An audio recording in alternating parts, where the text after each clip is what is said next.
നിർമ്മൽ, ആ പുസ്തകം തരൂ. എന്നിട്ട് എഴുതാൻ ടീച്ചർ പറഞ്ഞു തരൂ. കുട്ടി, ഞാൻ പറയുന്ന അനുസരിക്കൂ, ഇല്ലെങ്കിൽ എനിക്ക് റിപ്പോർട്ട് ചെയ്യേണ്ടി വരും.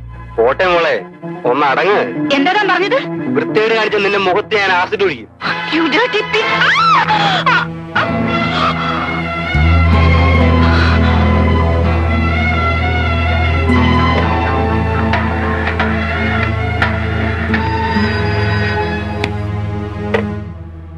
പോലീസ് സ്റ്റേഷൻ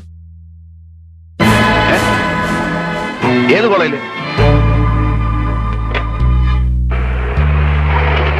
വകുപ്പ് ഏതായാലും റഷീദ് പേടിക്കണ്ട, കേസിന്റെ കാര്യം ഞാനേറ്റുന്നേ.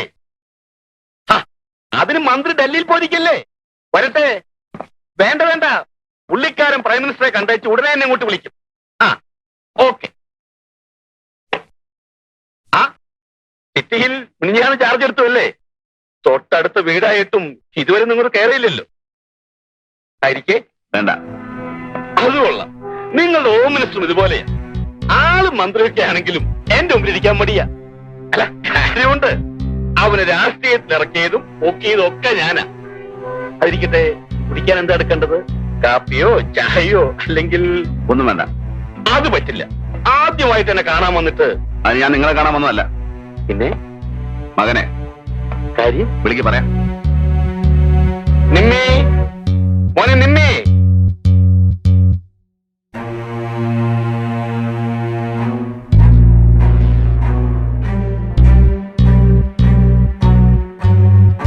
നിർമ്മൽ ഹാസൻ എന്നല്ലേ പേര്? അതെ. താൻ എന്നോട് സ്റ്റേഷൻ വരെ ഒന്ന് വരണം. എന്തിന്? പരീക്ഷാ ഹാളിൽ കുഴപ്പമുണ്ടാക്കിയില്ലേ, അതിന്. എന്തു കുഴപ്പം? അതൊക്കെ വേണ്ടപ്പെട്ടവർ അന്വേഷിച്ചിട്ടുണ്ട്. കോളേജിൽ നിന്ന് ഞങ്ങൾ വരുന്നേ. പടം തനിക്ക് ഞാൻ ആരാണെന്നറിയോ? അറിയാം. ഇവിടുത്തെ രാഷ്ട്രീയത്തിലെ കിങ് മേക്കറാണ്, ബിസിനസ്സുകാരനാണ്. മന്ത്രിമാരുടെയും ഉദ്യോഗസ്ഥന്മാരുടെയും പണക്കാരുടെയും ഇടയിൽ സ്വാധീനമുള്ളവനാണ്, ശക്തനാണ്. പിന്നെ സാറിനെ കുറിച്ച് എനിക്ക് ഒന്നുകൂടെ അറിയാം. തിരുവനന്തപുരത്തെ പ്രമാണിമാർക്ക് പെണ്ണ് കൂട്ടിക്കൊടുത്ത് കാശുണ്ടാക്കുന്നവൻ, റോയൽ പിം. എടോ, നീ എന്താ പറഞ്ഞത്? മിസ്റ്റർ വെറുതെ കാണാവുന്ന വർത്താനം പറഞ്ഞാൽ എന്റെ ജോലി മുടക്കരുത്. ഇല്ലേ, എന്റെ മോനെ കസ്റ്റഡിയിലെടുക്കാൻ തന്നെ ഒരു അറസ്റ്റ് വാറണ്ടുണ്ടോ? അതൊക്കെ ഉണ്ടാവും. മര്യാദക്ക് ചെറുക്കനെ ഇറക്കിക്കൊണ്ടുപോകാൻ സമ്മതിച്ചില്ലെങ്കിൽ ഞങ്ങൾക്ക് ബലം പ്രയോഗിക്കേണ്ടി വരും. പറ.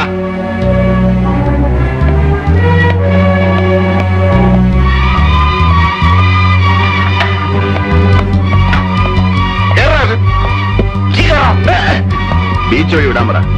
സാർ, ഒരു സംശയം. എളുപ്പം സ്റ്റേഡിയം വഴിയല്ലേ? താൻ പറഞ്ഞാൽ എഴുതാ മതി.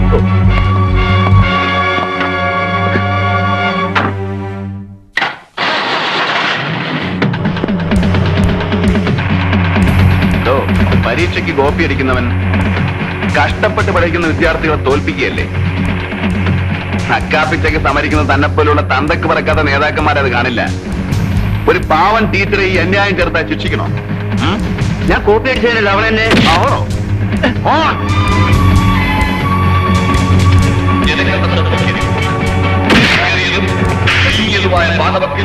ആരും കൂട്ടം കൂടി നിൽക്കുവാനോ മറ്റു വാഹനങ്ങൾ പാർക്ക് ചെയ്യുവാനോ മാത്രമല്ല, ജനങ്ങൾ റോഡരികിൽ സ്ഥാപിച്ചിട്ടുള്ള ആളുകൾ കൂട്ടം കൂട്ടമായി നിൽക്കരുത്.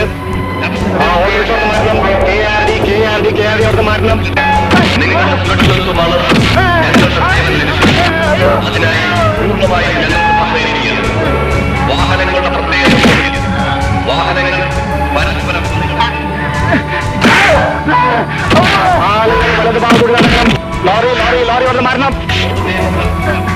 ടീച്ചറുടെ മുഖത്ത് നീ ആസിഡ് ഒഴിക്കോടാ. ടീച്ചറെ കൈ കീറി മുറിക്കോടാ. ഞങ്ങൾ നിന്നെ ഇടിച്ച് നീ ആരോടെങ്കിലും പറഞ്ഞു തന്നിട്ട് നാവിയാൻ പിഴർത്തോളി. മനസ്സിലാകണം. വാഹനങ്ങളുടെ മുൻപിൽ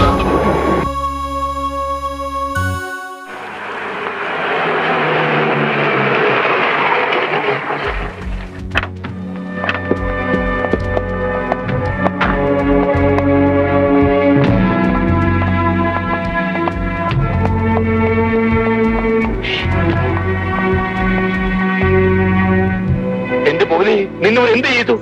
പറ, എന്ത് ചെയ്തെന്ന് പറ. ഇല്ല, ഒന്നും ചെയ്തില്ല. പിന്നെ ഈ പാടൊക്കെ പറഞ്ഞു കൊടുക്കടാ അച്ഛന്. അത് ഞാൻ വണ്ടിയിൽ നിന്ന് ചാടി ഓടിയപ്പോ വീണതാ. നിങ്ങൾ ഇവനെ എവിടെ കൊണ്ടുവരുന്നു?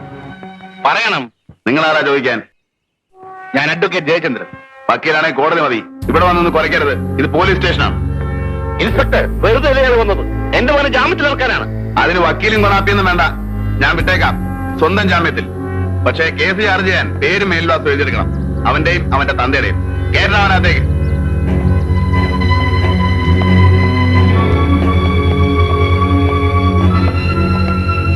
സാറിനോട് കോളുണ്ട്. ഞാനിവിടെ ഇല്ലെന്ന് പറ. തിരുവനന്തപുരത്ത് നിന്ന്. അറിയാം മിസ്റ്റർ. വലിയവന്റെ മക്കളെ പിടിച്ചാൽ തിരുവനന്തപുരത്ത് വിളിക്കൂ. പറഞ്ഞേര് വിട്ടെന്ന്.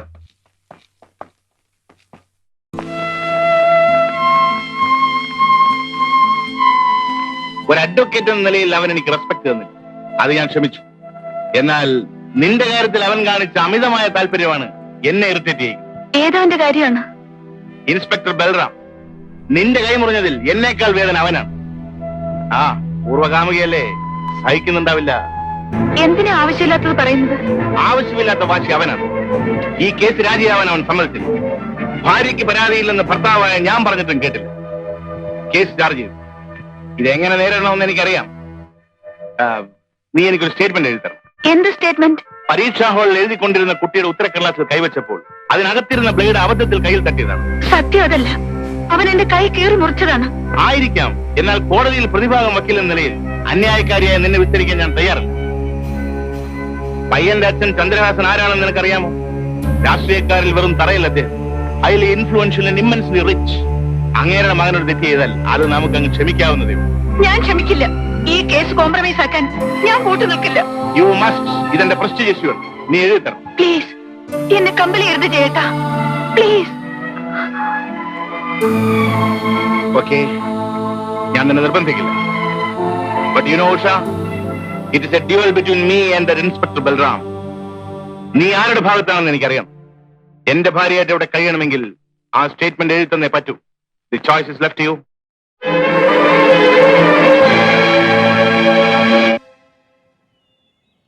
അകത്തുണ്ട്, വിളിക്കാം. ആരാത്? ഇത് വേറെ കിട്ടിയ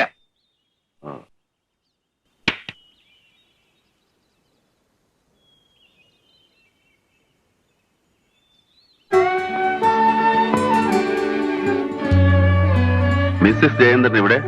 ഞാൻ ഇന്നലെ കൊടുത്ത കംപ്ലൈന്റ് കഴിയുമെങ്കിൽ വിത്ഡ്രോ ചെയ്യാൻ. എനിക്ക് നേരത്തെ തോന്നിയിരുന്നു. അഡ്വക്കേറ്റ് ജയന്തന്റെ വാദം കേട്ടപ്പോ അയാളുടെ ഭാര്യ പ്രതിഭാഗം ചെയ്തിരുന്നു. It's all right. I'm sorry. ഒന്നും പറയണ്ട. ഞങ്ങൾക്കിതൊരു പുതിയ അനുഭവമൊന്നുമല്ല. വെട്ടും കൊലയും നടത്തിയവർ തന്നെ അവസാനം ഒത്തുചേരും. ഇടയിൽ കഷ്ടപ്പെട്ട് കേസന്വേഷിച്ച പോലീസുകാരന്റെ വായില് പച്ചത്തെറിയ എന്റെ നാവിൽ വരുന്നേ. ഞാനൊന്നും പറയുന്നില്ല. പക്ഷേ നിങ്ങൾ ഈ ചെറിയ കാര്യത്തിന് ഇവിടെ വരേണ്ട കാര്യമില്ലായിരുന്നു. എന്റെ ഗതികേടുമുണ്ട്, അല്ലെങ്കിൽ കുറ്റബോധമുണ്ട്. അഡ്വക്കേറ്റ് ജയചന്ദ്രന്റെ ഭാര്യയ്ക്ക് ഗതികേടുണ്ടെന്ന് പറഞ്ഞാൽ ഞാനത് വിശ്വസിക്കില്ല. പിന്നെ കുറ്റബോധം ഒഫീഷ്യൽ ഡ്യൂട്ടിയിൽ എന്നെ വഴിതെറ്റിച്ചതിലേ ഉള്ളൂ. പേഴ്സണൽ ലൈഫിൽ എന്നെ വഞ്ചിച്ചതിലില്ല. ഞാൻ ആരെയും വഞ്ചിച്ചിട്ടില്ല. മറ്റൊരാണിന്റെ ഗർഭം ധരിച്ച് നിനക്കത് പറയാം? മിസ്റ്റർ ബൽറാം, ആ ആണിന്റെ ഭാര്യയാണ് ഞാൻ. അദ്ദേഹത്തിന്റെ കുഞ്ഞിന്റെ അമ്മയായെങ്കിൽ അതെന്റെ കുറ്റവുമല്ല. ഓ, ക്രെഡിറ്റ് ആയിരിക്കും. കുറ്റം എന്റെ തന്നെയാ. വർഷങ്ങൾ അടുത്ത് പെരുമാറിയിട്ടും മണിക്കൂറുകളോളം തനിച്ചൊരുമിച്ചുണ്ടായിട്ടും നിനക്കൊന്നും നഷ്ടപ്പെട്ടില്ലല്ലോ. വിദ്യയായി എനിക്ക് നിന്നോട് ആരാധനയായിരുന്നു. Divine love. പകരം ഒരു ഡെവിൾ മോളസ്റ്റ് ആവാൻ എനിക്ക് കഴിഞ്ഞില്ല. അതിലേ എനിക്ക് ദുഃഖമുള്ളൂ. എന്നെ പഴിചാരി നിങ്ങൾ ശുദ്ധനാവാൻ നോക്കുകയാണോ? ഹേയ്, എനിക്കെന്ത് ശുദ്ധത. ഞാൻ എന്നും കുടിക്കും, തോന്നുമ്പോഴൊക്കെ വ്യഭിചരിക്കും. എനിക്കറിയാം. ഇന്ന് എന്റെ ഭാഗം നിങ്ങൾ കേൾക്കണം. കൺഫെഷൻ ആണെങ്കിൽ വേണ്ട. വീടും കുടുംബവുമായി കഴിയുന്ന എനിക്ക് പഴയ കഥകൾ ഓർത്ത് കരയാൻ നേരമില്ല. അന്ന് എന്റെ അച്ഛനും നിങ്ങളും തമ്മിലുണ്ടായ വഴക്കിൽ ഞാൻ മാറി നിന്നത് ഒരു ഭാവവും ചേരാൻ പറ്റാത്തത് കൊണ്ട്. പിന്നീട് അച്ഛനെ കൊണ്ട് സമ്മതിപ്പിക്കാമെന്നാണ് ഞാൻ കരുതിയത്. അതിൽ തോറ്റപ്പോൾ വീടുപേക്ഷിച്ചിറങ്ങി തിരിച്ചവിള ഞാൻ നിങ്ങളെ അന്വേഷിച്ച്. പലരും പലതും പറഞ്ഞു കേട്ടു. ഞാൻ വിശ്വസിച്ചില്ല. ഒടുവിൽ ഞാൻ കണ്ടത് എവിടെ വെച്ചാണെന്നറിയാലോ.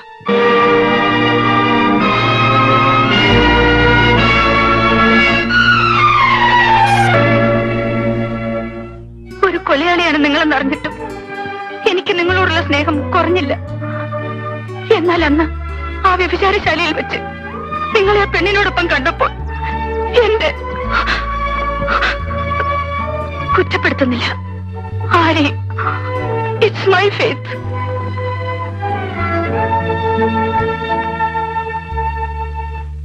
ഉഷേ ഉഷേ, നീ കോളേജിൽ ജോലി റിസൈൻ ചെയ്തു. ഓ, ആരോട് ചോദിച്ചിട്ട്? പറ, ആരോട് ചോദിച്ചിട്ടെന്ന്? ചോദിച്ചാൽ സമ്മതിക്കില്ലെന്നറിയാം. അതുകൊണ്ട് ഞാൻ തന്നെ. എന്താ നീ കാണിച്ച എത്തിക്കാരി? ലക്ഷം രൂപ കൊടുത്താൽ ജോലി കിട്ടും. രാജിവെക്കാതെ ഇനിയും ജോലിക്ക് പോയാൽ സ്റ്റുഡൻസിന്റെ റെസ്പെക്ട് കിട്ടും. അവിടെ എനിക്ക് തല ഉയർത്തി നടക്കാനൊപ്പോ അതുകൂടി ചോദിക്കൂ. കോളേജിലെ കുട്ടികൾക്ക് മുഴുവൻ ഈ സംഭവം അറിയാം. സ്റ്റാഫിൽ പലരുടെയും മുന്നിൽ വെച്ചാണ് പ്രിൻസിപ്പൽ ഞാൻ പരാതി എഴുതി കൊടുത്തത്. അതിനെതിരായി നിങ്ങൾ എന്നെ കൊണ്ട് പറയിച്ചു, സ്റ്റേറ്റ്മെന്റ് എഴുതി വാങ്ങിച്ചു. ഞാൻ ഇനി എങ്ങനെ അവരെ ഫേസ് ചെയ്യും? എന്നെ അപമാനിച്ച കുട്ടിയെ ക്ലാസ്സിൽ എത്തിക്കൊണ്ട് എനിക്ക് പഠിപ്പിക്കാൻ കഴിയില്ല. പിന്നെ ചുമ്മാ വീട്ടിലിരിക്കണം, അത് നടപ്പില്ല. നിങ്ങൾ അതേ പറയൂ. നാണം കിട്ടിയ ജോലി ചെയ്താലും നിങ്ങൾക്ക് ശമ്പളം കിട്ടിയാൽ മതി. സോഷ്യൽ മൊറാലിറ്റി വിടാതെ പ്രാക്ടീസ് ചെയ്യുന്ന യോഗ്യന്മാരായ വക്കീലന്മാർ എത്രയോ ഉണ്ട്. നിങ്ങൾക്ക് ആ മാന്യതയില്ല. നിന്റെ മറ്റവനുണ്ടായിരിക്കും മാന്യത, ആ ചെറ്റ പോലീസുകാർ. പോലീസുകാർ കളവും കൊലയും ചെയ്യുന്നവരെ പിടിക്കുന്നവരാണ്. ആ ക്രിമിനൽസിനെ ഡിഫെൻഡ് ചെയ്യുകയല്ലേ നിങ്ങളുടെ ജോലി. അവരുടെ കാശ് വാങ്ങി ജീവിക്കുന്ന നിങ്ങളെ പോലെ ചെറ്റത്തരം പോലീസുകാർക്കില്ല. തോന്നിയാസം പറഞ്ഞ കൊന്നുകളയും തന്നെ. ഇല്ല, നിങ്ങൾ എന്നെ കൊല്ലില്ല. എന്റെ അച്ഛന്റെ സ്വത്തുക്കൾ മുഴുവൻ തട്ടിയെടുക്കുന്നവരെ ഇങ്ങനെ ടോർച്ചർ ചെയ്യുകയുള്ളൂ. പണമാണ് നിങ്ങൾക്ക് വലുത്. ഭാര്യയുടെ കൈ മുറിച്ചാലും കഴുത്തറുത്താലും കക്ഷികളെ നിങ്ങൾ പിണക്കില്ല. അവളെ ഒരു കോളേജ് സ്റ്റുഡന്റ് റേപ്പ് ചെയ്താലും നിങ്ങൾക്ക് പരാതിയില്ല. പണത്തിന് വേണ്ടി സ്വന്തം ഭാര്യയെ അന്യപുരുഷന്റെ കടപ്പുറയിലേക്ക് അയക്കാനും നിങ്ങൾ മടിക്കില്ല.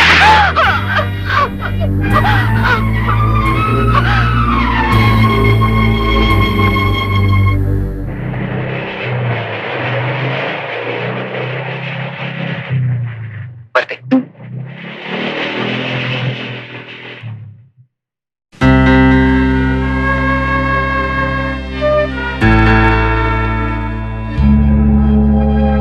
ജ്യോതി, ഈ പയ്യനുമായുള്ള നിന്റെ കൂട്ടുകെട്ട് എനിക്ക് ഇഷ്ടമല്ല. എന്താ ബെന്നിക്ക് കുഴപ്പം? ഇതുപോലെ ബൈക്കിൽ കൊണ്ടു നടന്ന അവനെ ഉണ്ണ നമ്പൂതിരെ ചീത്തയാക്കിയത്. പാലക്കാട്ട് പഠിക്കാൻ പോയി, ഒരുമിച്ച് ഹോസ്റ്റലിൽ താമസിച്ചു. ഒടുവിൽ പെട്ടപ്പോൾ കൂട്ടുകാരനെ കുരുതി കൊടുത്തിട്ട് ഇവൻ മാത്രം രക്ഷപ്പെട്ടു. അപ്പന്റെ പണത്തിന്റെ ഊക്കുണ്ട്. ബെന്നിക്ക് ഇപ്പൊ പോളിറ്റിക്സ് ഇല്ല, വിട്ടു. പോളിറ്റിക്സ് അല്ല ഞാൻ പറഞ്ഞു വന്നത്. പ്രായം തികഞ്ഞ പെണ്ണാണ് നീ. വല്ലതും സംഭവിച്ചാൽ ഞാൻ സഹിച്ചോളാം. എടീ, അതിനല്ല നിന്നെ ഞാൻ ഇവിടെ കൊണ്ടുവന്ന് താമസിപ്പിച്ചത്, പഠിപ്പിക്കുന്നത്. മേലിൽ ഇങ്ങനെ വല്ലതും കണ്ടാൽ അന്ന് നിന്നെ ഞാൻ നാട്ടിലയക്കും. അതാവും ചേച്ചിക്ക് സൗകര്യം എന്നെ ഒഴിവാക്കാൻ. എന്താണ് നീ പറഞ്ഞത്? ഫാദരയ്ക്ക് പുറത്തു പോകാതെ ഫ്രണ്ട്സിനെ ഇങ്ങോട്ട് വരുത്താമല്ലോ ഞാനില്ലെങ്കിൽ. ജ്യോതി,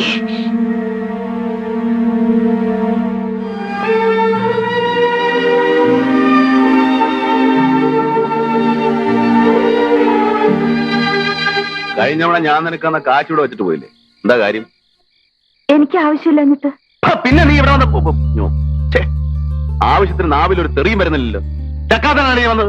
പോലീസുകാരുടെ സ്വഭാവം നിനക്കറിയോ? പ്രൈവറ്റ് ബസ്സിൽ കയറിയ ഫീസ് മുതൽ കാശ് കൊടുക്കൂല, മുടി വെട്ടുന്ന ബാർബർക്ക് കാശ് കൊടുക്കൂല, ഓഫീസർമാര് ബാറിൽ കയറിയ ബില്ല് കൊടുക്കൂല. ബില്ല് ആര് കൊടുക്കൂല?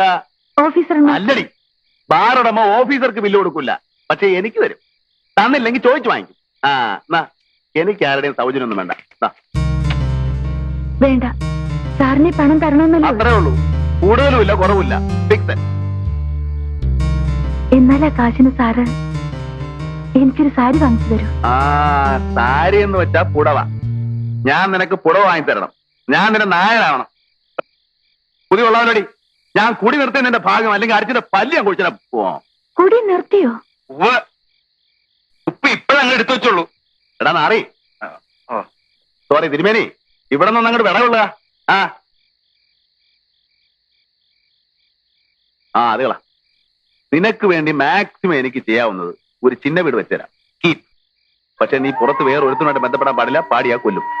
നിനക്കുള്ള ചെലവ് ഞാൻ തരും. പിന്നെ ഈ ഓട്ടം നിർത്തണം. ഷെഡി കയറി കിടന്നോളാം. പറ, എത്ര രൂപ വേണം? എന്നെ വിലക്കെടുക്കാനാണോ? സാറ് കൈക്കൂലി വാങ്ങില്ലെന്നാ ഞാൻ കേട്ടത്.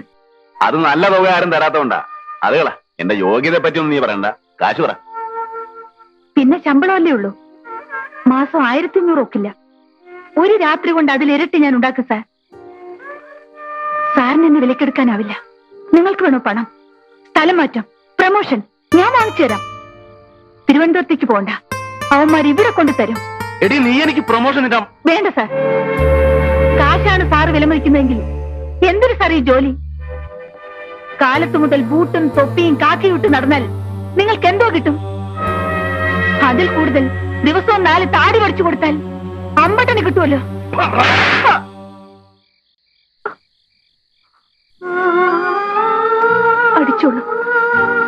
നിർത്തിക്കളഞ്ഞത്. ഈ ശരീരം ലാളിക്കുന്നതാ ചിലർക്കിഷ്ടം, തലോടാനാണ് പലർക്കും കൊതി. പക്ഷെ അവരുള്ള എനിക്കറിയാം, കാര്യം കഴിയുന്നവരേ ഉള്ളൂ.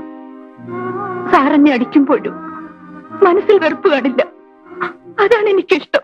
എന്ന് വെച്ചാൽ നിനക്കെന്നോട് റൊമാൻസ് തോന്നുന്നുണ്ടല്ലേ? ഒരുത്തി പ്രേമിച്ച് മുടിച്ചതാണ് എന്നെ. അതിന്റെ ഹാങ് ഓവർ പോകാനാണ് നിന്നോട് വരാൻ പറഞ്ഞത്. നിനക്ക് മറ്റുള്ള സൂക്കട് തുടങ്ങിയ ചവിട്ടി ഞാൻ പുറത്താക്കും. എനിക്കാരോടും റൊമാൻസും പ്രേമവും ഒന്നുമില്ല. സാറ് പറഞ്ഞ പോലെ പലർക്കും ശരീരം വിറ്റ് നടക്കുന്നവളല്ലേ. എങ്ങനെ ഉണ്ടാവും? ഒരാളെ മാത്രം മനസ്സിൽ ധ്യാനിക്കാൻ, അതേ ആളിന്റെ സ്വന്തം അവൻ മോഹിക്കാനേ പറ്റും. നടക്കില്ല സാർ. ഇല്ല സാർ, സാറിനെ ഞാൻ ഒരിക്കലും പ്രേമിക്കില്ല. ഉറപ്പാണല്ലോ?